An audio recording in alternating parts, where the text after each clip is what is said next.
All right, now to an alarming trend on the rise in the construction industry. New research showing that construction workers are dying by suicide at an alarming rate. While demand for construction workers continues to surge, the profession has one of the highest suicide rates. That's according to data from the CDC. In 2022, an estimated 6,000 construction workers died by suicide, an increase from the year before. Joining us now with more on this is NBC News senior policy reporter Shannon Pettypiece. Shannon, thanks for being here. So very troubling stuff here. Are there any indications about what's behind this, why this could be happening? Well, when I spoke to people in the industry, they said there's a number of factors. Construction is inherently a difficult job.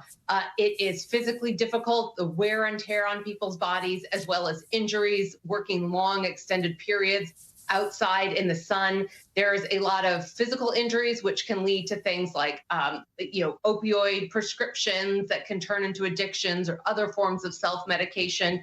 And then they said there's also just this culture of macho-ness among a lot of construction workers, of not asking for help, of feeling like you should be able to handle your problems, you should keep those at homes, and not wanting to share how they're feeling, not wanting to seek out and get help. And folks in the industry said that all those things combined can just lead to a really toxic mix that can lead people to taking their own life at a rate that is 75% higher among men in construction industry than it is for men in the general population, who already have a higher rate of suicide than women in the general population. Wow, some startling numbers there for sure. And we're seeing these come as there is a boom in the construction industry and the shortage of workers that's also going on at the same time. How does that possibly factor into how they're feeling on the job?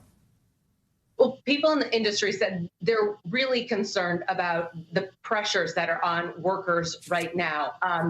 There has been billions in federal dollars for infrastructure projects, new electric vehicle manufacturing plants, these semiconductor chip plants. These are huge, large-scale projects, and the industry estimates they're about 500,000 workers short of where they need to be to meet their hiring goals. So that means added pressure on the current workforce. It means longer hours. It means people working double shifts, not taking any days off, and not only for weeks at a time, but months at a time or even years at a time.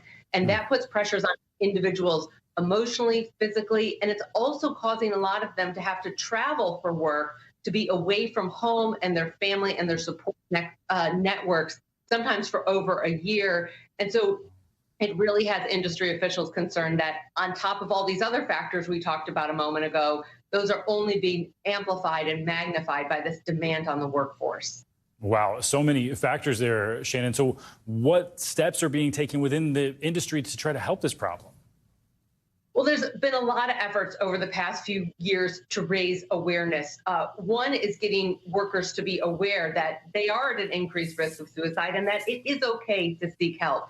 They really have been trying to emphasize the 988 suicide crisis lifeline that people can call, putting this 988 number on stickers on work sites, posters, hard hats, getting awareness out there that there is someone you can call and reach out to for help if you find yourself in a crisis, but then trying to be more proactive, trying to have workplace talks, just the way they talk about physical safety on the job site, talking about mental health safety. Employers are putting in assistance programs that workers can use mental health services to hopefully start to get ahead of this problem before people reach this crisis point. We certainly hope that they do get the help they need beforehand. Shannon Pettypiece, eye-opening stuff here. Thank you so much. And as Shannon just mentioned, you or anyone you know, if you're struggling, you can call or text the Suicide Crisis Lifeline at 988. Thanks for watching. Stay updated about breaking news and top stories on the NBC News app or follow us on social media.